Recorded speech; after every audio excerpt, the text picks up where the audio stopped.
बच्चों, हमने पहली कविता में कवि गजानन माधव मुक्तिबोध का जीवन परिचय किया था। अब हम इस कविता में उनके द्वारा रचित कविता सहर्ष स्वीकारा है कि सप्रसंग व्याख्या करेंगे। कवि ने इस कविता में अपने माँ को संबोधित किया है। जिंदगी में जो कुछ है, जो भी है, सहर्ष स्वीकारा है। जिंदगी में जो कुछ है, जो भी है, सहर्ष स्वीकारा है। इसीलिए कि जो कुछ भी मेरा है, वह तुम्हें प्यारा है। गर्बेली गरीबी ये गंभीर अनुभव सब, यह विचार वैभव सब, दृढ़ता यह भीतर की सरिता, यह अभिनव सब मौलिक है। इसीलिए कि पल पल में जो कुछ भी जागृत है, अपलक है, संवेदन तुम्हारा है।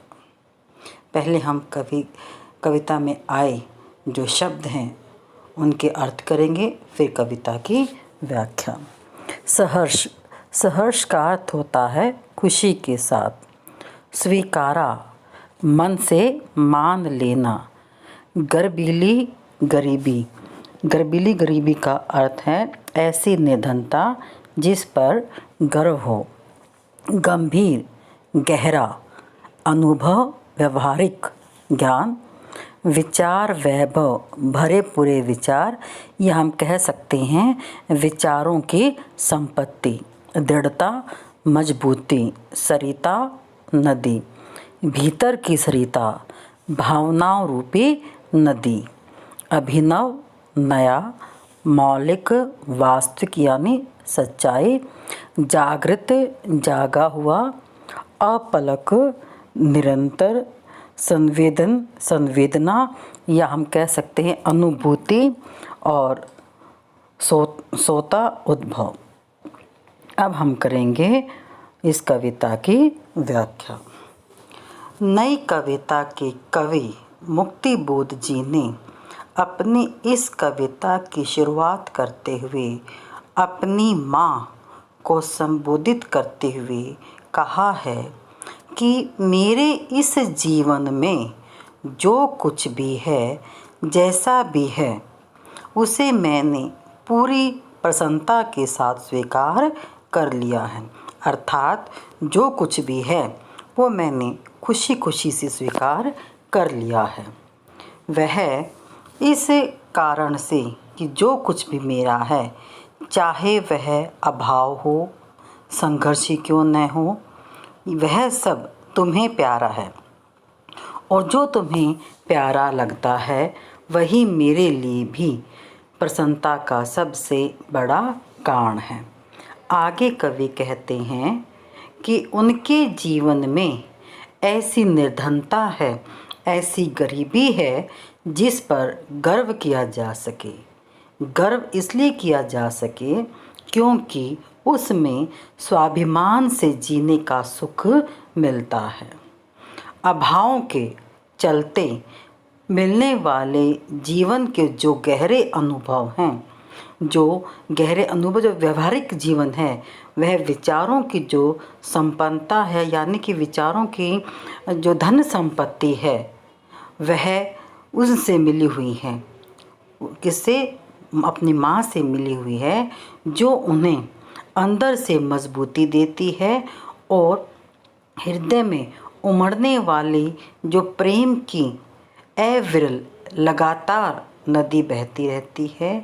ये सभी हमारे अपने निजी हैं, अर्थात तुम्हारे दिए हैं, स्वयं के हैं, नए हैं। खुद के अनुभवों से इन्हें हमने अर्जित किया है, यानी इकट्ठा किया है, कहीं से नकल करके नहीं पाया। वह सब हमारा ही। कवि के कहने का अर्थ ये है कि मेरी ज़िंदगी में जो कुछ भी है, जैसा भी है, उसे मैंने खुशी से स्वीकार कर लिया है, क्योंकि वह सभी मेरी माँ को अच्छा लगता है।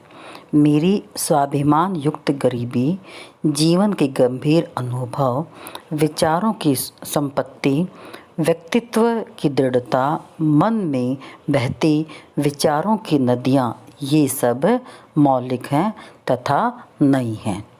इनकी मौलिकता का कारण यह है कि मेरे जीवन में हर क्षण, हर पल जो कुछ घटता है वो जागृत है, उपलब्ध है, वह सब तुम्हारी ही प्रेरणा से मिला हुआ है। तो यहाँ कवि के जीवन में जो सुख दुख आया है, जो कुछ भी है, जो परेशानियाँ आई हैं, उन परेशानियों को कवि ने हंसते हंसते स्वीकार किया है, क्योंकि उनका जो भी कुछ है वह सब उनकी माँ ने उनको अपना उत्तराधिकारी या अपना वारिस समझकर सौंप दिया है। अब हम आगे देखेंगे अगला पहरा कि जाने क्या रिश्ता है, जाने क्या रिश्ता है, जाने क्या नाता है, जितना भी उड़ेलता हूँ भर भर फिर आता है। दिल में क्या झरना है, मीठे पानी का सोता है, दिल में क्या झरना है, मीठे पानी का सोता है, भीतर वह ऊपर तुम, मुस्काता चाँद ज्यों, धरती पर रात भर, मुझ पर त्यों तुम्हारा ही खिलता वह चेहरा है। अब कवि आगे कहते हैं कि पहले हम शब्दों का देखेंगे इसमें जो आए हुए हैं। रिश्ता, रिश्ता यानी कि माँ बेटे का संबंध, नाता वही है माँ संबंध ही, उड़ेलना बाहर निकलना, सोता, सोता पानी का झरना। कवि कहते हैं अपनी माँ को संबोधित करते हुए कि तुम्हारे साथ मेरा न जाने कैसा रिश्ता और कैसा नाता है, कि मैं स्वयं नहीं जानता कि तुम्हारे और मेरे बीच में क्या रिश्ता और नाता है, कि मैं तुम पर अपने अंदर के प्रेम को जितना ज़्यादा प्रकट करता हूँ, तुम पर अपने प्रेम के जल को जितना ज़्यादा उड़ेलता हूँ, यानी जितना ज़्यादा मैं प्रेम करता हूँ, उसे व्यर्थ करता हूँ, खर्च करता हूँ तुम्हारे पर अपना प्रेम, मेरा हृदय और भी अधिक प्रेम नदी से भर जाता है। ऐसा लगता है कि जैसे कि वहाँ से प्रेम रूपी नदी का कोई झरना है या फिर मीठे और शीतल जल का कोई ऐसा स्रोत है बसा हुआ है कि वह ख़त्म ही नहीं होता, वह खाली ही नहीं होता, उसमें निरंतरता कभी टूटती नहीं, अर्थात लगातार वह प्रेम रूपी झरना जो है बहता रहता है। इधर मेरे अंदर तो प्रेम का ऐसा अटूट बहाव है और उधर आकाश में जैसे चांद रात भर अपनी चांदनी धरती पर बरसाता है और अपना प्रेम प्रकट करता है, ठीक वैसे ही माँ तुम्हारा चेहरा मुझ पर प्रेम की वर्षा करता रहता है, जो कभी समाप्त नहीं होती। कवि के कहने का भाव यह है कि तुम्हारे साथ न जाने मेरा कैसा रिश्ता और नाता है, मैं अपने भीतर समाये हुए तुम्हारे प्रेम को कभी जल तो कितना भी बाहर निकालता हूँ, लेकिन वह बहता रहता है और मेरे हृदय को भरता रहता है। ऐसा लगता है कि मानो दिल में कोई प्रेम रूपी झरना बह रहा हो और वह प्रेम रूपी जो मीठा पानी का झरना है जो मेरे अंतर्मन की प्यास को बुझाता रहता है। इधर मेरा प्रेम तुम्हारे लिए दिन प्रतिदिन बढ़ता रहता है कि जैसे तुम्हारा चांद जैसा मुस्कुराता हुआ चेहरा उसी तरह दिखाई देता है कि जिस प्रकार चांद धरती से प्रेम करता है और अपना सारा प्रेम धरती पर उड़ेल देता है, ठीक वैसे ही तुम्हारा चेहरा देखकर मुझे अत्यधिक प्रेम आता है। कवि का आंतरिक और बाहरी मन अपनी माँ की ममता से, अपनी माँ के प्रेम से भरा हुआ है। अब कवि आगे कहते हैं कि सचमुच मुझे दंड दो कि भूलूं मैं तुम्हें भूल जाने की। दक्षिण ध्रुवी अंधकार अमावस्या शरीर पर चेहरे पर अंतर में पालूं मैं, झेलूं मैं उसी में नहा लूं मैं। पहले शब्द अर्थ देखते हैं। दक्षिणी ध्रुवी अंधकार अमावस्या अर्थात लंबी अवधि तक लगातार छाया रहने वाला अंधकार, जो साउथ पोल है इसका, पृथ्वी का, वहाँ पर। तो कवि यहाँ पर अपनी माँ को याद करते हुए कहते हैं और उनसे अनुरोध करते हैं कि आज मुझे सज़ा दीजिए और ऐसी सज़ा दीजिए कि मैं आपको भूल जाऊं। आपको भूल जाने रूपी अनंत अंधकार वाली अमावस्या में मैं डूब जाऊं। कि जिस प्रकार भयंकर अंधकार में कोई खो जाता है, ठीक वैसे ही मैं भी उस अंधकार में खो जाना चाहता हूँ। कवि चाहते हैं कि भावुकता से निकलकर भूल जाने की प्रक्रिया उसके अंदर इस तरह से घटित हो जाए कि जैसे चंद्रमा जो अपने प्रकाश से कवि को सदा नहलाता है, अब जरा थोड़ा सा अलग हो जाए, किनारा कर ले, ताकि कवि के अंधकार के साथ दोस्ती हो जाए और वह उस अंधकार में अपने आप को कठिन परिस्थितियों में लड़ने के लिए तैयार रहे कि जीवन में कैसी भी परिस्थिति आ जाए मैं अडिग रहूं। अब आगे, इसलिए कि तुम्हें से ही परिवेष्टित आच्छादित रहने का रमणीय यह उजेला अब सहा नहीं जाता। ममता के बादल की मंडराती कोमलता भीतर पिराती है, कमजोर और अक्षम हो गई है आत्मा यह, झटपटाती छाती की भवित्यता डराती है, बहलाती सहलाती आत्मीयता बर्दाश्त नहीं होती। परिवेष्टित आच्छादित यानी कि चारों ओर से ढका हुआ, और पिराती दर्द देती है, रमणीय बहुत सुंदर, भवित्यता भविष्य में घटने वाली घटनाएं, पाताल भूमि के अंदर, आत्मीयता आत्मा से बर्दाश्त करना, सहन नहीं होता। कवि कहते हैं कि माँ के अपार स्नेह और उनके द्वारा मेरी रक्षा का भाव मेरे भीतर भय की रचना करता है, मुझे डराता है, मेरी निर्भरता को, दूसरों के ऊपर निर्भरता को बढ़ाता है और तुम्हारे प्रेम की पूर्णिमा अब मुझसे सहन नहीं होती। मैं उससे दूर होना चाहता हूँ, मैं उससे आज़ाद होना चाहता हूँ। ममता रूपी बादलों की कोमलता ही मेरे लिए मेरी दर्द और मेरी पीड़ा को और अधिक बढ़ा रही है। मेरी जो अंतरात्मा है वह अब चुभने लगी है। आपके प्रेम और भावनाओं की घनी छाया ने मेरी आत्मा को कमज़ोर कर दिया है, जिसके कारण मैं अक्षम हो गया हूँ, अर्थात मैं दूसरों पर निर्भर हो गया हूँ।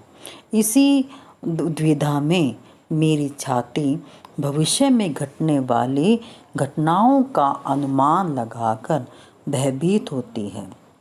आपका यह अपनापन जो मुझे संसार की कठिनाइयों से बेखबर बनाए रखना चाहती हैं, जो मुझे अपने कोमल स्पर्श से सहलाकर उन मुश्किलों से प्रेरित रखना चाहती हैं, वह सब अब सहा नहीं जाता, मुझसे बर्दाश्त नहीं होता।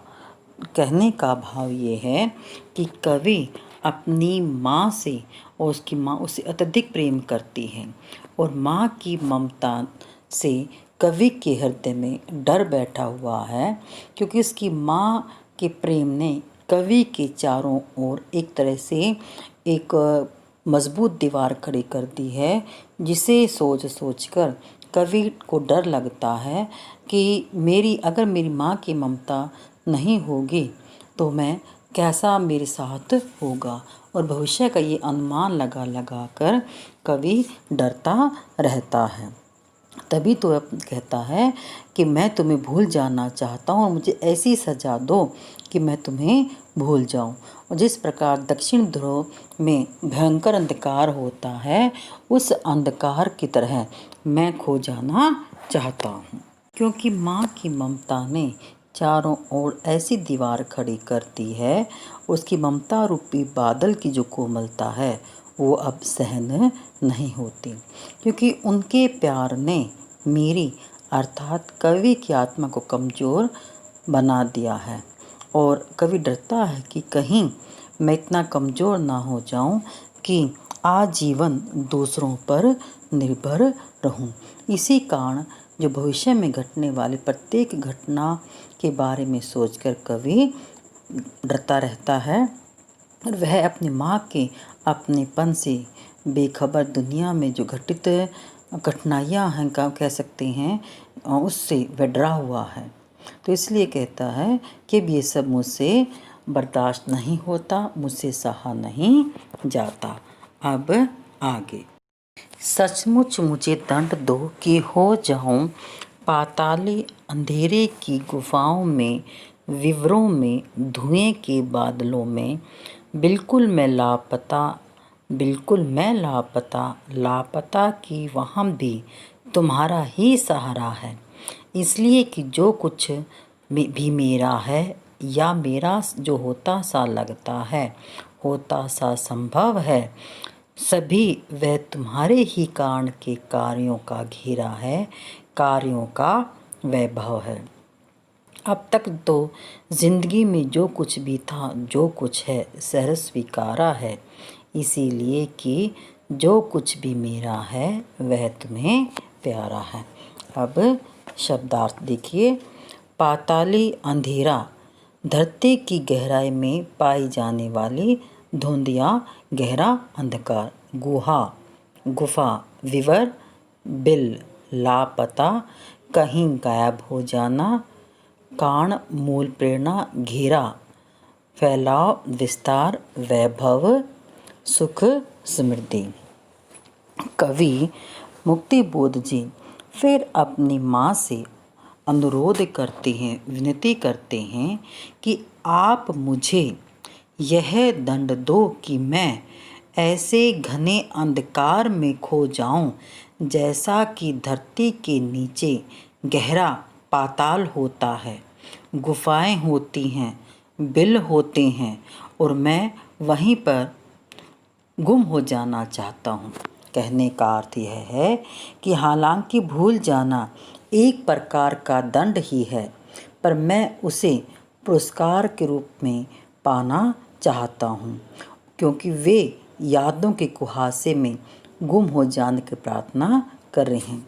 फिर कवि दोबारा कहते हैं कि मेरे लापता हो जाने पर भी तुम्हारा ही सहारा मेरे पास रहेगा, क्योंकि तुम्हारी जो यादें हैं वो मेरा अंश बनकर रहती हैं, वो जो पूरी तरह से ख़त्म नहीं होती। कवि कहते हैं कि जो कुछ भी मेरा है या जो ऐसा प्रतीत होता है कि वह मेरे जैसा है, मेरा जैसा होता हुआ संभव लगता है, वह सब तुम्हारे कारण है, तुम्हारे काम के घेरे में विस्तार से तुम्हारे कामों की समृद्धि का फल है। अब तक जीवन में जो कुछ था, जो कुछ भी है, वह सब मैंने प्रसन्नता से स्वीकार किया है, यानी हंसते हंसते स्वीकार किया है, क्योंकि जो कुछ भी मेरा है वह तुम्हें प्यारा है। कहने का भाव ये है कि मैं तुमसे बहुत प्रेम करता हूँ। अपनी माँ को संबोधित करते हुए कहते हैं वह उसी से, अपनी माँ से ही दंड यानी सजा पाना चाहता है और उसी के लिए वह पाताल की अंधेरी गुफाओं में खो जाना चाहता है।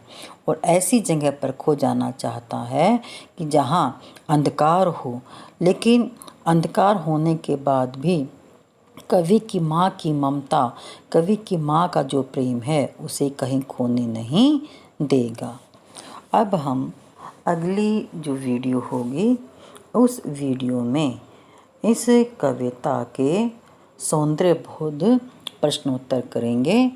अब आशा है कि यह कविता आपको समझ आ गई होगी।